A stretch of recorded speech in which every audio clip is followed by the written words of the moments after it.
পূজাকে কেন্দ্র করে অনেক জায়গায় গুজব ছড়ানো হচ্ছে। পার্শ্ববর্তী দেশ ও ফ্যাসিস্টরা গুজব ছড়াতে পারে। পূজার সময় এটি মোকাবেলা করাই সবচেয়ে বড় চ্যালেঞ্জ বলে জানিয়েছেন স্বরাষ্ট্র উপদেষ্টা মোহাম্মদ জাহাঙ্গীর আলম চৌধুরী। দুপুরে সচিবালয় আইনশৃঙ্খলা সংক্রান্ত কোর কমিটির বৈঠক শেষে সাংবাদিকদের এসব জানান তিনি। স্বরাষ্ট্র উপদেষ্টা বলেন, সারা দেশে 33,555টি পূজা মণ্ডপে চলছে দুর্গোৎসব। গতবারের চেয়ে এবার মণ্ডপের সংখ্যা বেশি, প্রায় 1,000। সার্বিক নিরাপত্তা আগামী 2 অক্টোবর পর্যন্ত মাঠে থাকছে প্রায় 1 লাখ সশস্ত্র বাহিনীর সদস্য। পরে স্বরাষ্ট্র উপদেষ্টা বলেন, আগামী ফেব্রুয়ারিতেই জাতীয় নির্বাচন হবে। প্রধান উপদেষ্টা জাতিসংঘের সাধারণ অধিবেশনের ভাষণেও ফেব্রুয়ারিতে নির্বাচনের কথা বলেছেন।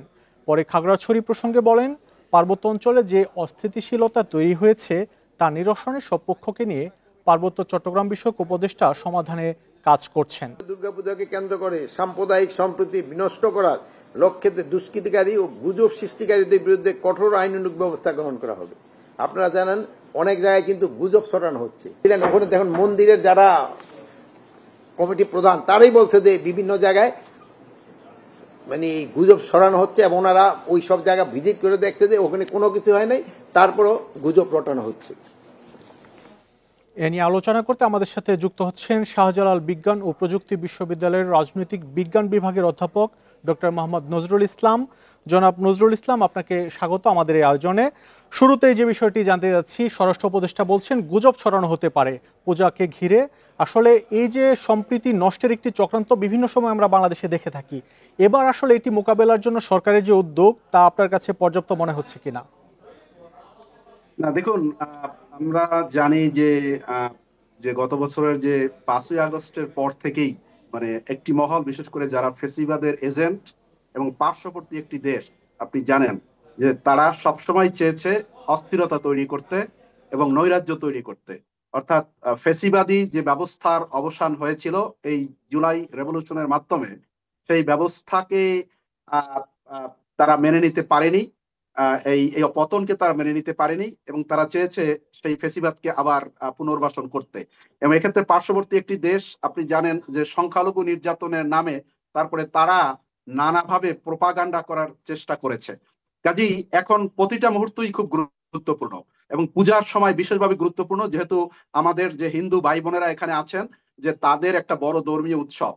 কাজেই এই উৎসবকে বানচাল করা অথবা এই উৎসবকে কেন্দ্র করে একটি নৈরাজ্যকর পরিস্থিতি তৈরি করা এবং এটাকে আন্তর্জাতিকভাবে জাতীয়ভাবে সংখ্যালঘু নির্যাতন হিসেবে তুলে ধরার এই অপপ্রয়াস, এই যে গোষ্ঠী আছে, স্বরাষ্ট্র মন্ত্রী বা উপদেষ্টা যাকে ইঙ্গিত করেছেন সেটা ঠিকই বলেছেন, তারা করতে পারে।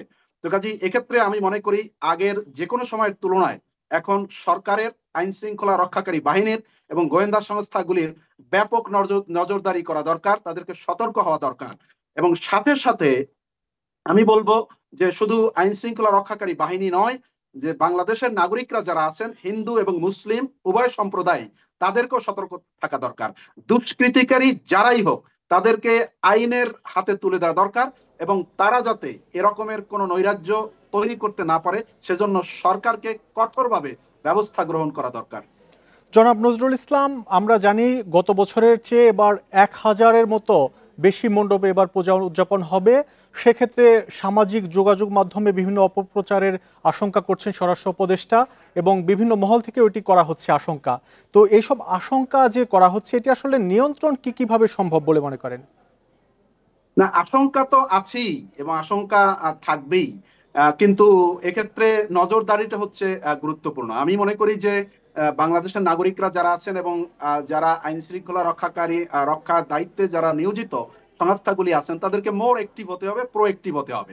অর্থাৎ কোন অবস্থাতেই যাতে এই একটা ধর্মীয় উৎসবকে কেন্দ্র করে সমাজে যাতে নৈরাজ্য তৈরি না হয়। কারণ আপনি জানেন যে বাংলাদেশ একটা সাম্প্রদায়িক সম্প্রীতির একটি দেশ এবং বাংলাদেশের সাম্প্রদায়িক সম্প্রীতি নিয়ে আমরা গর্ববোধ করি। টুকটাক মাঝে মাঝে যা হয় এটা খুব একটা বিচ্ছিন্ন ঘটনা, এটা খুব বড় কিছু না। কাজে আমরা চাই আমরা বিভিন্ন জাতি ধর্ম বর্ণের লোকেরা তারা একসাথে মিলেমিশে আমরা থাকবো এবং যার যার উৎসব তারা পালন করবে। কিন্তু এর অর্থ এই হবে না যে একজনের এক গোষ্ঠীর উৎসব অন্য গোষ্ঠীর জন্য চিন্তা বা অথবা অসহায়ত্বের কারণ হবে। তো আমরা কাজেই অনেক এক্ষেত্রে সময় দেখে থাকি আইন শৃঙ্খলা বাহিনীর সদস্য যারা থাকেন তারা আসলে অসহায় হয়ে পড়েন। সাধারণ মানুষের যে আসলে এগিয়ে আসা এইসব ষড়যন্ত্র মোকাবেলায়, এটি আসলে সাধারণ মানুষকে কিভাবে আরো বেশি সম্পৃক্ত করা যায়? না, সাধারণ মানুষকে সম্পৃক্ত করার অন্যতম উপায় হচ্ছে যে সাধারণ মানুষের আস্থা অর্জন করা। আমরা পছন্দ করি আর নাই করি, কিন্তু আইন শৃঙ্খলা বাহিনীর উপরে বাংলাদেশের সাধারণ মানুষের অনেক সময় আস্থার ঘাটতি রয়েছে। তো কাজেই সেই আস্থার জায়গাটা নিয়ে আসা, এবং যখন পুলিশ যখন একজন নাগরিককে আহ্বান জানাবে তাকে সহযোগিতা করতে, আমার তো মনে হয় না যে নাগরিক সহযোগিতা করবে না।